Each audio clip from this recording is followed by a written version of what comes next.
এই কলিজা টুকরা যুবক ভাইরা শুনেন, বাজার থেকে বাড়ি ফিরবেন, বাজার থেকে বাড়ি যাবেন, টাকা নাই, 20টা টাকা দিয়ে একটা আপেল কিনে নেবেন, মায়ের হাতে আস্তে করে উঠায়া দিবেন, আল্লাহর আরশ পর্যন্ত আপনার উপর খুশি হয়ে যাবে, ঠিক কিনা? ওই ইমানদার ভাইরা, মা বাবার দোয়া হলো পৃথিবীর মধ্যে শ্রেষ্ঠ দোয়া, ঠিক কিনা? মা বাবার দোয়া পৃথিবীর মধ্যে শ্রেষ্ঠ, মা এবং বাবার দোয়া পৃথিবীর মধ্যে শ্রেষ্ঠ দোয়া। বাস্তব একটা উদাহরণ দিলে আপনারা বুঝবেন। ইমাম বুখারী রহমাতুল্লাহ আলাইহির নাম শুনছেন নি জীবনে? কথা কন।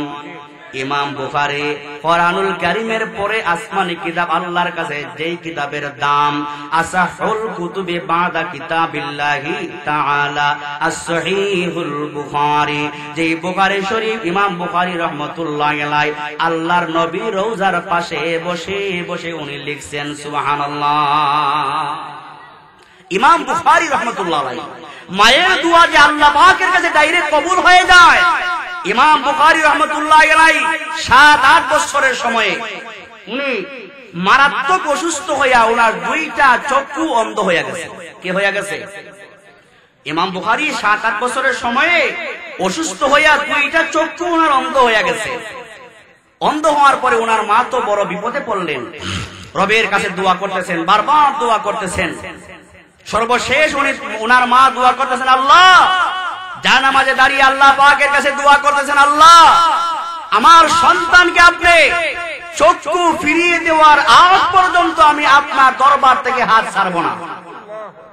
কি পরিমাণ ইয়াকিন আর বিশ্বাস রবের উপর, এত আস্থা আছে, এত বিশ্বাস যার থাকতে পারে, অবশ্যই সে রবের উপর আমার আর আপনার যদি সেই পরিমাণ আস্থা বিশ্বাস থাকে, আমার রব আমার আপনার কথা শুনবে, ঠিক কি না? ইমাম বুখারী রাহমাতুল্লাহ আলাইহি অন্ধ হয়ে গেলেন, নামাজ পড়ে রবের দরবারে দোয়া করে কাঁদতেছেন আর বলতেছেন, আল্লাহ আপনি তো আমার বাচ্চাকে অসুস্থ করেছেন, অসুস্থ করেন কে? আওয়াজ করে কেন? অসুস্থ করেন কে? আবার ভালো করেন ডাক্তার। অসুস্থ করেন যিনি, ভালো করেন তিনি, ঠিক কিনা?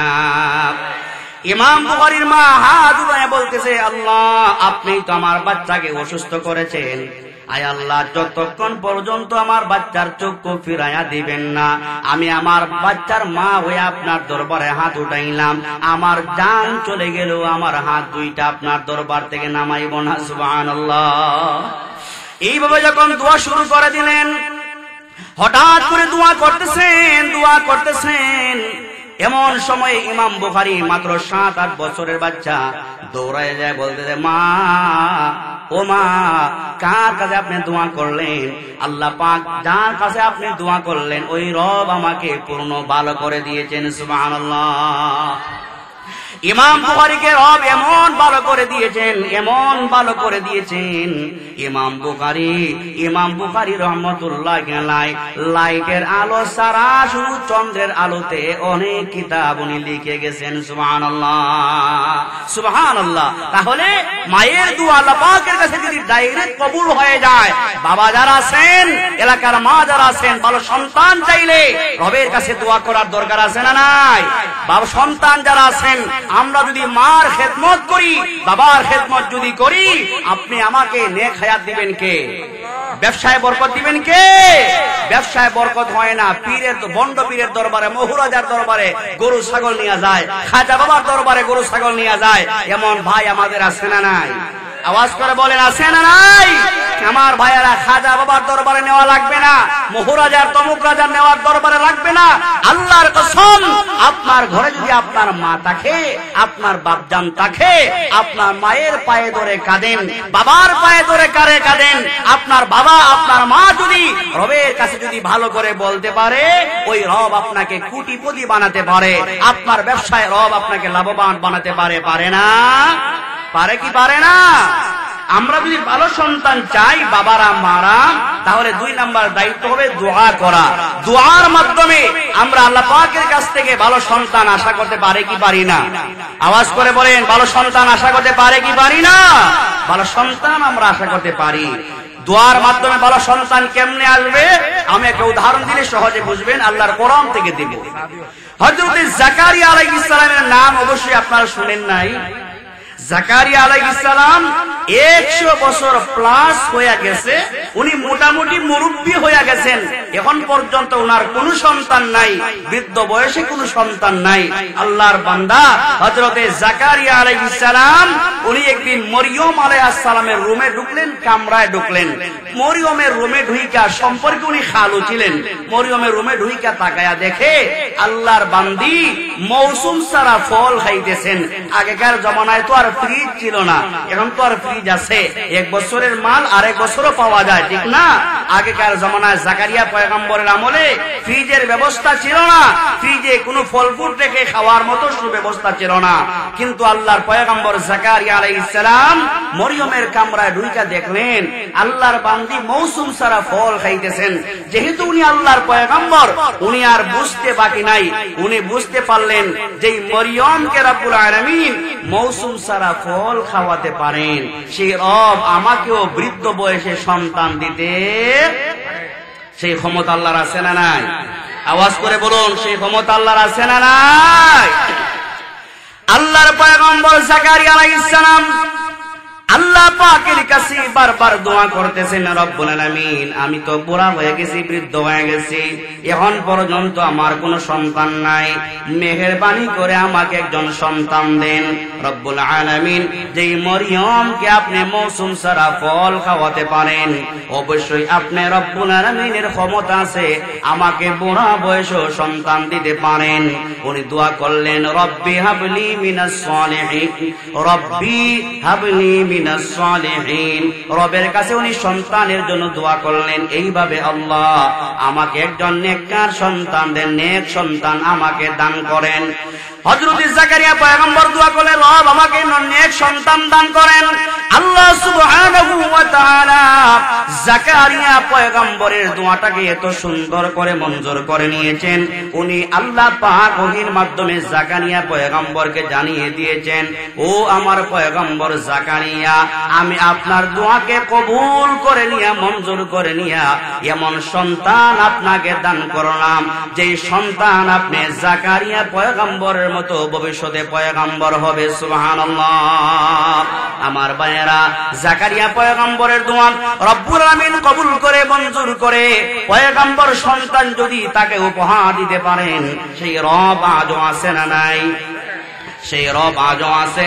আমরা যদি ভালো সন্তান পাওয়ার আশা করি, নেক সন্তান পাওয়ার আশা করি, হাফিজে কোরআন যদি সন্তান চান, নিজের সন্তানকে আলেমে দ্বীন যদি বানাতে চান, রবের কাছে যদি দোয়া করে, পয়গম্বরের দরওয়াজা চিরস্থায়ী বন্ধ হয়ে গেছে কিয়ামত পর্যন্ত, কিন্তু আল্লাহর ওলি পাওয়ার ক্ষমতা, আল্লাহর ওলি সন্তান পাওয়ার মতো দরওয়াজা রব কিয়ামত পর্যন্ত চালু করে রেখেছেন।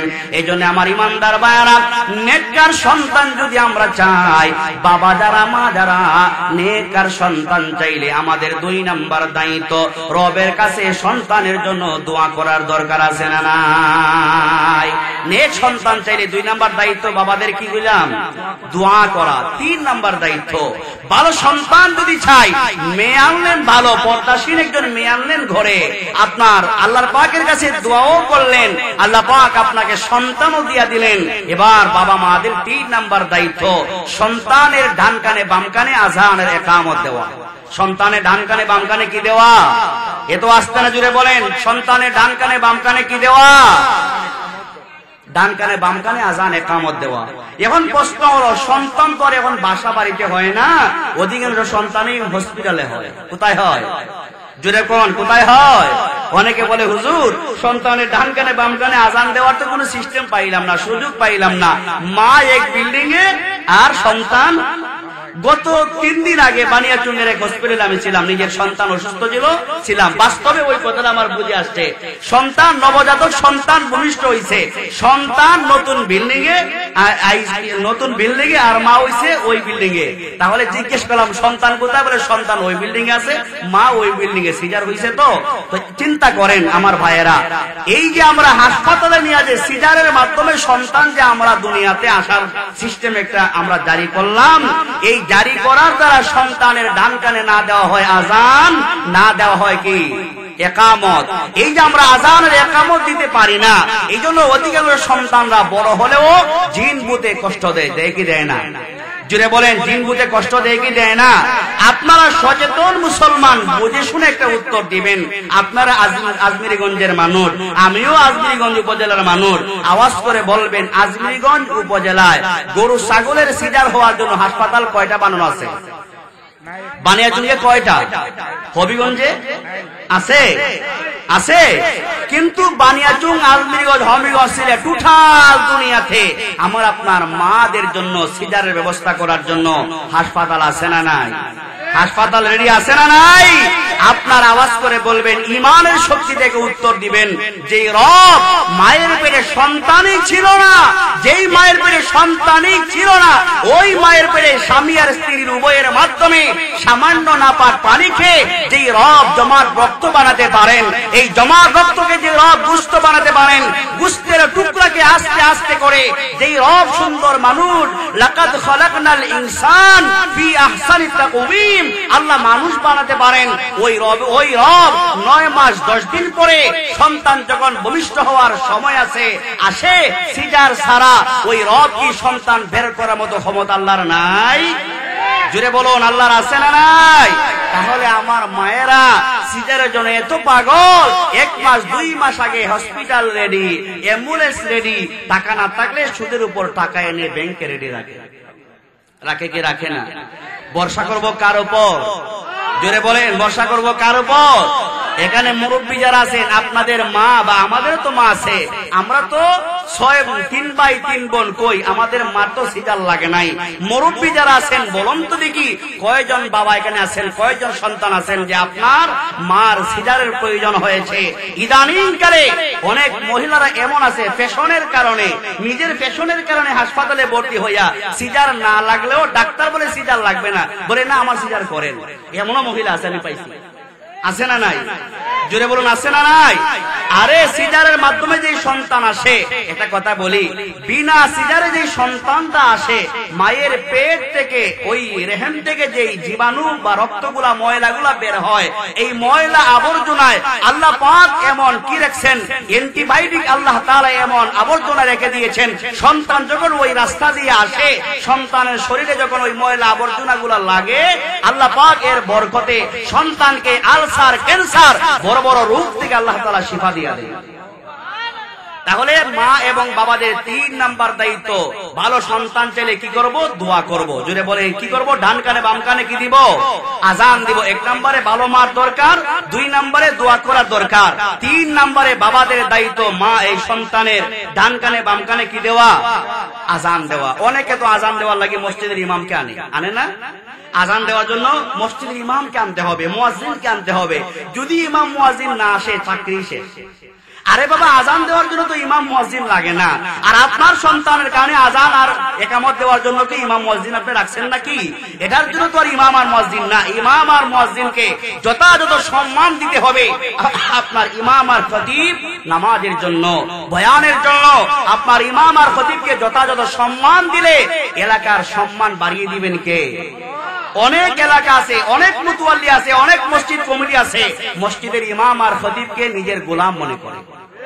জুড়ে বলেন এমন আছে না নাই? যারা ইমাম আর মুয়াজ্জিন সাহেবদের সাথে এমন বাজে আচরণ করে, বিশ্বাস রাখবেন ওদের দুনিয়াতেও না শান্তি পাবে, পরকালেও শান্তি পাবে না, কবরে গেলেও তারা শান্তি পাবে না। এজন্য বাবা এবং মাদের 3 নাম্বার দায়িত্ব, ডান কানে বাম কানে আজান আর ইকামত দেওয়ার দরকার আছে না নাই? এবার আসুন 4 নাম্বার দায়িত্ব, ডান কানে বাম কানে আজান আর ইকামত দিলেন।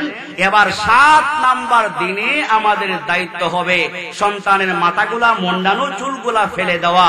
এই চুল পরিমাণ আপনি কি করবেন? দান, চুল পরিমাণ সদকা আপনি করবেন।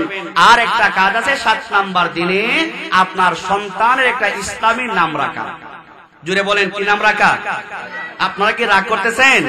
সন্তানের ইসলামী নাম রাখা, সুন্দর একটা নাম রাখা। সুন্দর নাম বলতে কি নাম জানেননি? বিপ্লব, ট্যাবলেট। আমি এক জায়গায় গেছি, সন্তানের নাম রাখছে হামান। সন্তানের নাম রাখছে কি? আচ্ছা কোন তো দিকে সন্তানের নাম কি হামান কি চিনেন? বলে হুজুর কোরআনে তো আছে। কোরআনে যদি হামানের নাম থাকে, ফেরাউনের নাম আছে না কোরআনে? তাহলে কি ফেরাউনের নামেই রাখবেন? বরকতের জন্য রাখা যাবে? সন্তানের নাম কি হামান হতে পারে? আস্তাগফিরুল্লাহ, আস্তাগফিরুল্লাহ, এটা তো পুরো নামই হতে পারে না। অনেক এক জায়গায় গেলাম, সন্তানের নাম রাখছে তুফানি। তুফানি কেন জানেননি? ওই দিন মনে সন্তান যেদিন আসছে না দুনিয়াতে, বিশাল আকারের জ্বর তুফান ছিল। ওই দিন যেহেতু জ্বর তুফান ছিল, সন্তানের নাম ওই রেখে দিয়েছে তুফানি। সন্তানের নাম রাখছে বৃষ্টি, বলে হুজুর ওই দিন খুব বৃষ্টি আছিল, এই জন্য স্মৃতিস্বরূপ বৃষ্টি রেখে দিছি। আর্জেন্টিনা আর ব্রাজিলের খেলার সময় গত বছর মনে হয় না এর আগের বছর এক সন্তান আসছে, পত্রিকাতে দেখলাম সন্তানের নাম রেখে দিছে। ওই দিন যেই দল জিতলো না, ওই দলের নামে নামে তার সন্তানের নাম রেখে দিছে। আরে মুসলমান তো তার সন্তানের নাম রাখবে কোরআন আর শরীয়ত দিয়ে, আজুর এখন ঠিক কিনা? মুসলমান তার সন্তানের নাম রাখবে খালিদ বিন ওলীদের নামে, মুসলমান তার সন্তানের নাম রাখবে হযরত ওমরের নামে, আবু বকর সিদ্দিকের নামে, উসমানের নামে। আল্লাহ পাকের কাছে দুইটা নাম সবচেয়ে দামি। মদিনার কামলিওয়ালা নবী বলেন, উম্মত শোনো, মুসলমান দাবি করো আর নায়ক আর গায়িকাদের নামে তোমার সন্তানের নাম রাখবা, মুসলমান হতে পারবা না। সন্তানের নাম রাখতে হবে আল্লাহ পাকের কাছে দুইটা নাম শ্রেষ্ঠ। নাম্বার 1 আব্দুল্লাহ, নাম্বার 2 আল্লাহ পাকের কাছে পছন্দীয় নাম হলো আব্দুর রহমান। সুবহানাল্লাহ বলবেন না? আজ আব্দুল্লাহ নামে কয়জন সন্তান আছে? আব্দুর রহমান নামে কয়জন সন্তান আছে? নায়কের নামে নাম রাখে, অমুক নায়ক খুব ডিজাইন ধরতে পারে, তার নামে নাম রাখে। রাখে না? রাখে কি রাখে না? রাখে। এগুলো আমাদের দরকার না। আমরা হলাম মদিনার কামলিওয়ালা নবী মুহাম্মদুর রাসূলুল্লাহর উম্মত। আমরা মদিনার আদর্শে আদর্শবান হতে চাই, ঠিক কিনা? বাবা এবং মাদের 4 নাম্বার দায়িত্ব সন্তানের কি রাখা? ইসলামী নাম রাখা। জুড়ে বলেন কি রাখা? ইসলামী নাম রাখা। ভালো একজন আলেম আনবেন, মসজিদের ইমাম, মসজিদের খতিব অথবা মাদ্রাসার উস্তাদ সাহেবানদেরকে দাওয়াত করে আনবেন, তাহনিক করাবেন। তাহনিক মানে বুঝেননি? হাদিসে আসছে তাহনিক করাবেন। ওই হুজুরের মুখে আপনি একটু খেজুর বা মিষ্টি জাতীয় কিছু দিয়া ওই লালাটা আপনার সন্তানের মুখে দেওয়া হবে। এটাকে হাদিসের ভাষায় বলা হয় তাহনিক। এর দ্বারা বারাকা দিবেন কে? আল্লাহ পাক বরকত দিবেন, সন্তানের উপর বরকত দিবেন। আমরা তাহনিক করাবো। ভালো একজন বুজুর্গানের দিন আমার বাসায় আইনে দাওয়াত দিয়া আমার সন্তানের নাম রাখবো, সন্তানের জন্য দোয়া নিব। পারবো না ইনশাআল্লাহ? সন্তান যদি আমরা ভালো চাই, আরো দায়িত্ব আমাদের আছে না নাই? 5 নাম্বার দায়িত্ব, সন্তান ভালো চাইলে শুধু সন্তান বাজায়া দিলেই দায়িত্ব শেষ না। সন্তান ভালো চাইলে 5 নাম্বার দায়িত্ব হবে, সন্তান যখন আস্তে আস্তে করে কথা বলতে শুরু করবে, প্রথম কথাটাই শিখাবেন তাওহীদ শিখাবেন। কি শিখাবেন? আল্লাহ পাকের একত্ববাদ তাকে শিখাবেন। তাকে আল্লাহ যে একজন আছে, তামাম দুনিয়ার খালিক আর মালিক আল্লাহ সুবহানাহু ওয়া তাআলা, এই কথাগুলা তার মন মগজে ঢুকাইয়া দেওয়ার দরকার আছে না নাই? চিল্লায়া বলেন দরকার আছে না নাই? 7 নাম্বার দায়িত্ব, সন্তান যদি আমরা ভালো চাই, সন্তান যখন কথা বলতে পারবে, 6, 7, 8 বছর হয়ে যাবে, সন্তানকে নিজের সাথে নামাজে নিয়ে যাবেন। সন্তানকে কই নিয়ে যাবেন? নামাজে। কিন্তু নামাজে নিয়ে গেলে কি আছে? অসুবিধাও আছে। অনেক মুরব্বী আমাদের দেশে আছে, সন্তান যদি নামাজে নিয়ে যায়, শুধু বাচ্চা তো লাফালাফি করবে, দুষ্টামি করবে, তো সামনের কাতারে বা পিছনের কাতারে যারা মুরব্বী আছে ওনারা আবার গালিগালাজ করে, বলে কুন্ডার করে কুন্ডা সন্তান নিয়ে আসে নামাজ, তার জ্বালায় আর নামাজ পড়তে পারলাম না, এমন গালি দেয় কি দেয় না? বড় নামাজি আপনি, 80 বছর বয়সে কেন মসজিদে ঢুকছেন? সারা জীবন আকাম কুকাম কইরা আপনি এখন সামনের কাতারে নামাজি হইয়া গালাগালি করেন। আল্লাহ রাসূল কি শিক্ষা দিয়েছেন? রাসূল আরবি সাল্লাল্লাহু আলাইহি ওয়াসাল্লাম মসজিদে নববীতে মিম্বরে দাঁড়িয়ে খুতবা দিচ্ছেন। হযরত হাসান আর হুসাইন রাদিয়াল্লাহু আনহুমা দুনু ভাই মসজিদের ভিতরে দৌড়াদৌড়ি করতেছে, সাহাবায়ে কেরামদের ডিস্টার্ব হচ্ছে। তারপর আল্লাহর নবী খুতবা বন্ধ করে একদিকে উঠাইছেন হাসানকে, আরেকদিকে উঠাইছেন হুসাইনকে, চুমাইলেন, আদর করলেন। তারপর হাসান আর হুসাইনকে ধমক দিলেন না। আল্লাহর নবীর চাইতে আমরা বেশি কি হয়ে গেছি? আমলদার হয়ে গেছি। সাবধান, সন্তান যদি 6, 7, 8 বছরের হয়, যদি মনে করেন প্রস্রাব পায়খানা করবে না, এই সন্তানকে নিজের সাথে আপনি বাবা হইয়া সন্তানকে মসজিদে নিবেন, পারবেন? তবে হ্যাঁ, সন্তানকে নিয়ে এমন সিস্টেমে রাখবেন যাতে আপনার সন্তান দুষ্টামি করার সুযোগ পায়।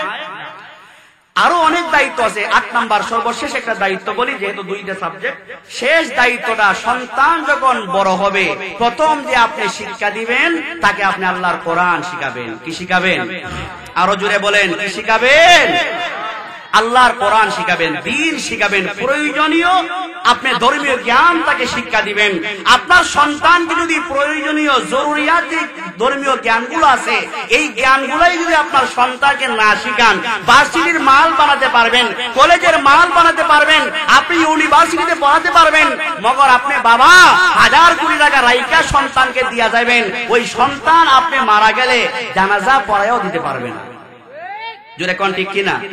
আচ্ছা বলুন তো দেখি, আমি হলাম হুজুর না, ওনারা সবাই হলেন হুজুর, ওনারা যদি আপনাদের কারো জানাজা পড়ায়া দেন আর আপনার নিজের সন্তান যদি জানাজা পড়ায়া দেন, ওনাদের জানাজা আর নিজের সন্তানের জানাজার মধ্যে ব্যবধান আছে না নাই? আরে আস্তে না জুড়ে বলেন, ব্যবধান আছে না নাই? নিজের সন্তান যখন জানাজা পড়ায়া দিবে, হ্যাঁ, এর চাইতে সৌভাগ্য আর কে হতে পারে? নিজের সন্তান দিল থেকে বাবার জন্য দোয়া করবে, বাবার লাশ সামনে নিয়ে সে যখন আল্লাহ এই জানাজার নামাজে দাঁড়াবে, অন্তর থেকে বুক ফেটে কান্না আসবে, বাবার জন্য দোয়া আসবে, মায়ের জন্য দোয়া আসবে। আমি হুজুরকে 1 কোটি টাকা দিয়ে দাঁড় করাইয়া দিলেও এই দোয়া আমার মন থেকে আসবে। তাহলে ভালো সন্তান চাইলে সন্তানকে প্রথমে ধর্মীয় জ্ঞান শিখাবার দরকার আছে না নাই? যদি ধর্মীয় জ্ঞান না শিখান, আপনার সন্তান বড় হইয়া শেখ হাসিনা হবে। কি হবে? আপনার সন্তানকে যদি ধর্মীয় জ্ঞান না শিখান, আপনার সন্তান বড় হইয়া শেখ হাসিনা হবে। আপনার সন্তান বড় হইয়া 70-70 এই 2013 সালের মতো আরে মুলামাকে হত্যা করবে, রক্তে রঞ্জিত করবে, ঠিক কিনা? আপনার সন্তানকে যদি দ্বীন শিখাতে না পারেন, আপনার সন্তান ক্ষমতায় গেলে আলে মুলামাকে ফাঁসির মঞ্চে ঝুলাইয়া হত্যা করবে। আপনার সন্তানকে যদি ধর্মীয় জ্ঞান শিখাতে পারেন, কম পক্ষে আপনার সন্তান আপনার কবরের পাশে দাঁড়াবে, দাঁড়িয়ে রব্বিরহামহুমা কামা রব্বায়ানি সগীরা বলবে, আপনার জন্য দোয়া করবে, আপনার জন্য নামাজ পড়ে দোয়া করবে। আপনার সন্তান যতটা ভালো আমল করবে, সব আমলের একটা পার্সেন্টেজ আপনার বাবার কবরে যাবে, আপনি মায়ের কবরে যাবে। এই সবগুলো আমাদের দরকার আছে না নাই? এবার আসুন, আমাকে আরেকটা বিষয় দেওয়া হয়েছে, সন্তানদের উপর মাতা পিতার কি অধিকার। এতক্ষণ যা বললাম সন্তানের অধিকার বাবা এবং মার উপর, এখন যা বলবো সন্তানদের উপর মা এবং বাবাদের পাওনা আছে না নাই? জোরে বলেন, আছে না নাই? আসেনি?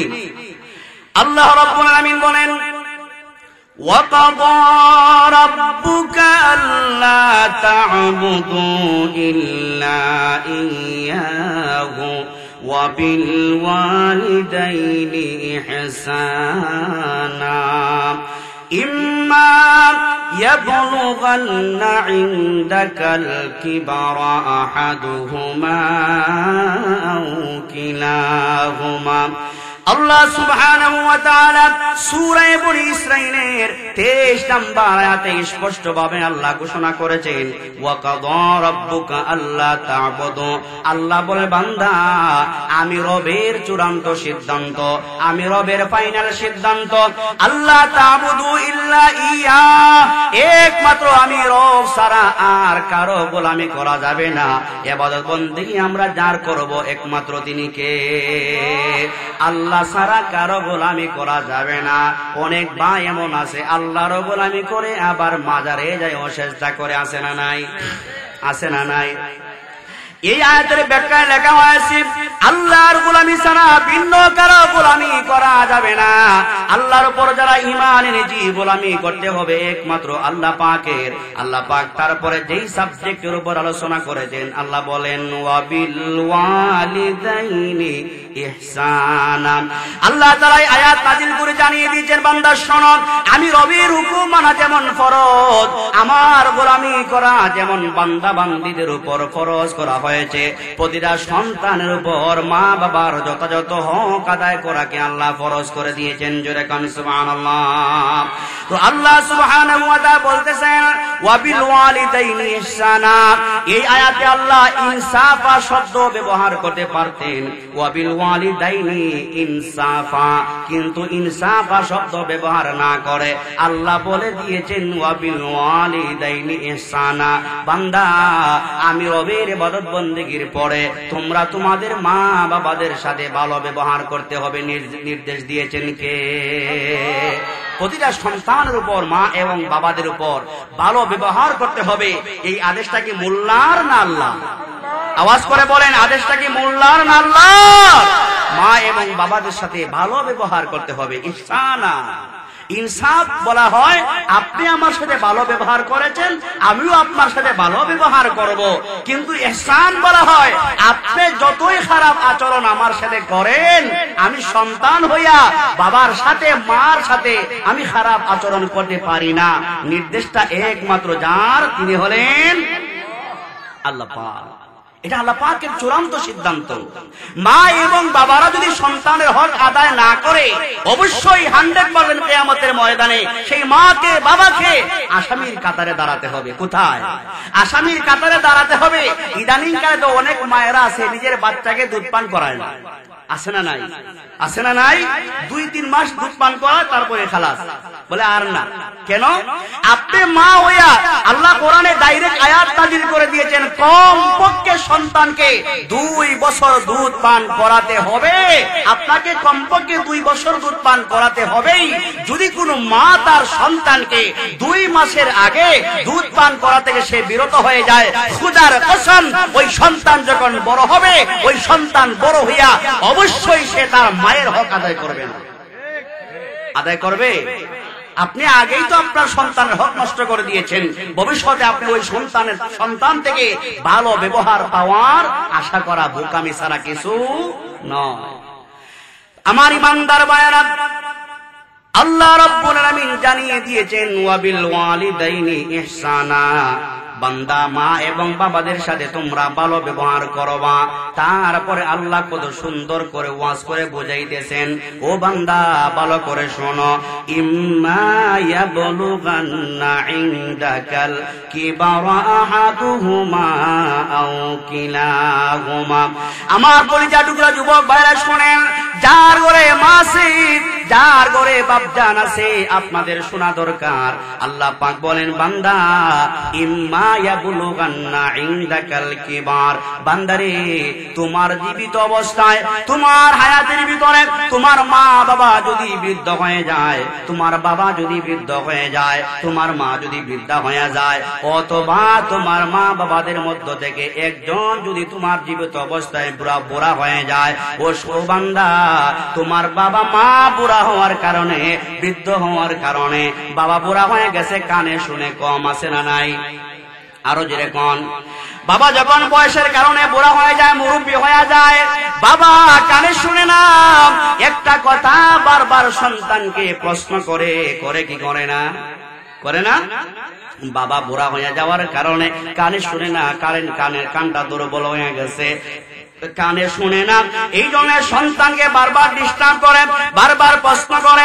আল্লাহ বলে, বান্দা বাবা মা বুড়া হওয়ার কারণে বারবার তোমাকে বিরক্ত করবে, কষ্ট দিবে, ওই সময়ে তুমি বিরক্ত হইতে পারবা না, তুমি কষ্ট নিতে পারবা না।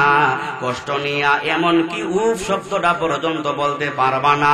ওয়া কুল্লাহুমা কাউলান কারীমা। বান্দা তোমার বাবা বুড়া হওয়ার কারণে তোমাকে কষ্ট দিতে পারে, তোমার মা বৃদ্ধ হওয়ার কারণে কষ্ট দিতে পারে, বিরক্ত হইয়া উফ শব্দ পর্যন্ত বলতে পারবা না। বরং আল্লাহ নির্দেশ দিয়েছেন বৃদ্ধ মা বাবার সাথে সুন্দর ভাষায়, মিষ্টি ভাষায় কথা বলতে হবে। জোরে কোন সুবহানাল্লাহ। আমার ইমানদার মুসলমান ভাইরা, মুরব্বী বাবারা, মা বাবা আমাদের আছে না নাই? আল্লাহর হাবিব বলেন, উম্মত শোনো, দিল লাগায়া কথাগুলো শুনেন। এক কান দিয়া শুনবেন, আরেক কান দিয়া বের করে দিবেন। এই জন্য বলি না, বাস্তব কথা বলতেছি। যার ঘরে মা আছে, যার ঘরে বাপজান আছে, মদিনার কামলিওয়ালা নবী বলেন, আপনার ঘরে 2টা জান্নাত এখনো আছে। কয়টা? জোরে বলেন, কয়টা? এই যুবক ভাইয়েরা, নবী বলেন, উম্মত শোনো, যার ঘরে মা আছে, যার ঘরে বাবা আছে, আপনার ঘরে দুইটা জান্নাত আছে। আপনি যদি বাবার খেদমত করেন, আপনি যদি মায়ের খেদমত করেন, মা যদি খুশি হয়ে যায়, আপনার খেদমতে বাবা যদি খুশি হয়ে যায়, আল্লাহ পাক রব্বুল আলামিন আপনাকে দুইটা জান্নাতের মালিক বানায়া দিবে। সুবহানাল্লাহ। আমার ভাইয়েরা, মা বাবা কেমন সম্পদ আমরা তো বুঝি না, আমরা তো জানি না। বাবা মা গেলে কান্নাকাটি করে, বাবা মারা গেলে কান্নাকাটি করে, মা মারা গেলে কান্নাকাটি করে। অথচ ওই যুবক, ওই সন্তান বাবা মা জীবিত অবস্থায় মায়ের খেদমত করে না, বাবার খেদমত করে না, ঠিক কিনা? এই আমার জলসুয়া গ্রামের যুবক ভাইরা শোনেন, রাগ করেন না। শ্বশুর বাড়িতে গেলে ভালো করে বুঝি, শ্বশুর বাড়িতে যখন যায় সে ভালো করে বুঝে শ্বশুর বাড়িতে যাচ্ছে আমার শাশুড়ি আর শ্বশুরের জন্য আঙ্গুর আপেল নিতে হবে। বুঝে কি বুঝে না? কথা বলেন, বুঝে না? সন্তান ভালো করে জানেন শ্বশুর বাড়িতে গেলে ব্যাগ ভর্তি করে আঙ্গুর আপেল নিতে হবে, মিষ্টি নিতে হবে। কিন্তু ওই সন্তান যখন 2 মাস পরে বাড়িতে আসে, নিজের মা বাবার কাছে যায় আঙ্গুর আপেল নেওয়ার মতো বাবা ওই সন্তানের কাছে টাকা থাকে না, ঠিক কিনা? শ্বশুর বাড়িতে গেলে ঠিকই ব্যাগ ভর্তি করে নিয়ে যায়, কিন্তু নিজের মার কাছে আসবে, বাবার সামনে আসবে, ওই সময় সন্তানের পকেটে টাকা, জুড়ে বলেন, টাকা থাকে না। অথচ আমার ভাইয়ের আল্লাহর কোরআন কি বলেন? ওয়া'বুদুল্লাহা ওয়া লা তুশরিকু বিহি শাইআ ওয়া বিল ওয়ালিদাইনি ইহসানা কুরবা। এই আয়াতের ব্যাখ্যায় লেখা হয়েছে মা এবং বাবা হলো আপনার কাছে প্রথম পাওনা, তারপরে হলো শ্বশুর শাশুড়ি। এমন নয় আপনার শ্বশুর শাশুড়ি মা এবং বাবার উপরে অগ্রাধিকার পাবে, এমন যেন না হয়। শ্বশুর শাশুড়িও মা বাবার মতো, কিন্তু মা এবং বাবাদের যতটুক সম্মান শ্বশুর শাশুড়ি কিন্তু এতটুক সম্মান পাওয়ার যোগ্য না, জুড়ে কোন ঠিক কিনা? অতএব আমার ভাইয়েরা, শ্বশুর বাড়িতে গেলে মিষ্টি নেওয়া যায়, আঙ্গুর আপেল নেওয়া যায়, মা এবং বাবাকে দেখলে এই সমস্ত নেওয়ার দরকার আছে না নাই? আছে না নাই? আল্লাহর নবী কি সুন্দর দৃষ্টান্ত দিয়েছেন। আল্লাহ নবী মাদেরকে নবী কি দিয়েছেন? সম্মান দিয়েছেন। মাদেরকে আল্লাহ নবী মর্যাদা দিয়েছেন। আল্লাহ নবী যখন ঘর থেকে বের হতেন, সর্বশেষ ফাতিমার সাথে নবী সাক্ষাৎ করতেন। সফর থেকে যখন আবার ঘরে প্রবেশ করতেন, সর্বপ্রথম হযরতে ফাতিমার সাথে সাক্ষাৎ করতেন। হাজারো বাবা এমন আছে, হাজারো বাবা এমন আছে, নিজের 3টা ছেলে, 3টা মেয়ে যদি হয়, নিজের ছেলেদেরকে সব সম্পদ দিয়া যায়, মেয়েদেরকে সম্পদ দেয় না। মেয়েদেরকে মাথায় হাত বুলায় বলে, মেয়েরে চিন্তা করিস না, আমি হলাম তোর বাবা, হজ কইরা তোর জন্য ভালো করে দোয়া করে আসছি, সন্তানদেরকে সব সম্পদ দিয়া দিলাম, তোদের জন্য শুধু আমি বাবা দোয়া দিয়া গেলাম। এমন বাবা আছে না নাই? আছে না নাই? এমন হতভাগা বাবা আছে, ছেলেদেরকে সব দিয়া দেয়, নিজের মেয়েদেরকে ঠকায়। আছে না নাই? আপনি হয় কিয়ামতের ময়দানে আসামি হইয়া দাঁড়াতে হবে। কেন আপনি আপনার সন্তানদের, আপনার মেয়েদের হক নষ্ট করলেন? অবশ্যই কিয়ামতের ময়দানে আল্লাহর আদালতে আসামি হইয়া দাঁড়াতে মেয়েদের হক যথাযথভাবে আদায় করার দরকার আছে না নাই? তাহলে যাদের মা আছে, বাবা আছে, আমার আপনার ঘরে 2টা জান্নাত আছে না নাই? আসেনি? ওই ইমানদার ভাইয়েরা, দুনিয়ার মধ্যে আমরা দোয়া কবুলের জন্য পীরের দরবারে দৌড়াই যাই কি যাই না? এত আসতে দোয়া নেওয়ার জন্য পীরের দরবারে আমরা যাই কি যাই না? দোয়া নেওয়ার জন্য পীরের দরবারে যাই, দোয়া আনার জন্য পীরের দরবারে যাই। কিন্তু আমার ভাইয়েরা, রাগ কইরেন না, এই বয়সে কত পীর দেখলাম, পীরের দরবারে গেলে হালুয়া তো হাদিয়া তুলপা নিয়ে যায়, কিন্তু আসার সময় একজন পীর তো এই কথা বলে না, বাবাজি হবিগঞ্জ থেকে আসতেন, অনেক দূর থেকে আসতেন, টাকা পয়সা আছে কিনা তাও জানি না, 10,000 5,000 টাকা নেন, আপনি নিজে গাড়ি ভাড়া দিয়া যায়েন, আপনার মা বাবার জন্য কিছু হাদিয়া তুলপা নিয়ে যায়েন। এমন পীর আপনাদের জানামতে পাইছেননি? পাইছেন? এমন পীর পাইছেন না? থাকতেও পারে, পারে না? এমন আছে, ভালো পীরও আছে। শেখে বরণীর কাছে গেলে, বা শেখে বরণী, শেখে কাদিয়া, ভালো পীর আমাদের বাংলাদেশে ওনারা হলেন সর্ব হক্কানি আলেম ওলামা, জুড়ে কোন ঠিক কিনা? হক্কানি পীর বুজুর্গের দরকার আছে না নাই? হক্কানি পীর বুজুর্গের দরকার আছে। যেই কথা আমি বুঝাইতে চাই, ও দুনিয়ার মানুষ পীরের দরবারে যায় দোয়া নেওয়ার জন্য, অথচ যুবক ভালো করে জানে না তার ঘরেই তো দুনিয়ার মধ্যে শ্রেষ্ঠ পীর আছে, ঠিক কিনা? আপনি কোন পীরের দরবারে যান, আপনার ঘরেই তো শ্রেষ্ঠ পীর আছে। শ্রেষ্ঠ পীরকে আপনার ঘরে আপনার মা আছে, আপনার ঘরে আপনার বাবা আছে।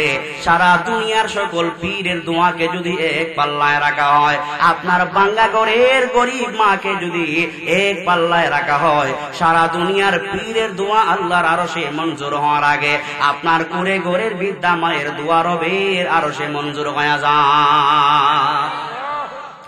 এ কলিজা টুকরা যুবক ভাইরা শুনেন, বাজার থেকে বাড়ি ফিরবেন, বাজার থেকে বাড়ি যাবেন, টাকা নাই, 20টা টাকা দিয়ে একটা আপেল কিনে নিবেন, মায়ের হাতে আস্তে করে উঠায়া দিবেন, আল্লাহর আরশ পর্যন্ত আপনার উপর খুশি হয়ে যাবে, ঠিক কিনা? ওই ইমানদার ভাইরা, মা বাবার দোয়া হলো পৃথিবীর মধ্যে শ্রেষ্ঠ দোয়া, ঠিক কিনা? মা বাবার দোয়া পৃথিবীর মধ্যে শ্রেষ্ঠ, মা এবং বাবার দোয়া পৃথিবীর মধ্যে শ্রেষ্ঠ দোয়া। বাস্তব একটা উদাহরণ দিলে আপনারা বুঝবেন। ইমাম বুখারী রহমাতুল্লাহি আলাইহির নাম শুনছেন নি জীবনে? কথা কন। ইমাম বুখারী কোরআনুল কারীমের পরে আসমানি কিতাব আল্লাহর কাছে যেই কিতাবের দাম আসাহুল কুতুবে বাদা কিতাবিল্লাহি তাআলা as-সহিহুল বুখারী, যেই বুখারী শরীফ ইমাম বুখারী রাহমাতুল্লাহি আলাইহি আল্লাহর নবী রওজার পাশে বসে বসে উনি লিখছেন সুবহানাল্লাহ। ইমাম বুখারী রাহমাতুল্লাহি আলাইহি মায়ের দোয়া যে আল্লাহ পাকের কাছে ডাইরেক্ট কবুল হয়ে যায়। ইমাম বুখারী রাহমাতুল্লাহি আলাইহি 7-8 বছরের সময়ে উনি মারাত্মক অসুস্থ হইয়া ওনার 2টা চক্ষু অন্ধ হয়ে গেছে। কি হয়ে গেছে? ইমাম বুখারী 7-8 বছরের সময়ে অসুস্থ হইয়া 2টা চক্ষু ওনার অন্ধ হয়ে গেছে। অন্ধ হওয়ার পরে ওনার মা তো বড় বিপদে পড়লেন, রবের কাছে দোয়া করতেছেন, বারবার দোয়া করতেছেন। সর্বশেষ উনি ওনার মা দোয়া করতেছেন, আল্লাহ, জানামাজে দাঁড়িয়ে আল্লাহ পাকের কাছে দোয়া করতেছেন, আল্লাহ আমার সন্তানকে আপনি চক্ষু ফিরিয়ে দেওয়ার আগ পর্যন্ত আমি আপনার দরবার থেকে হাত ছাড়ব না।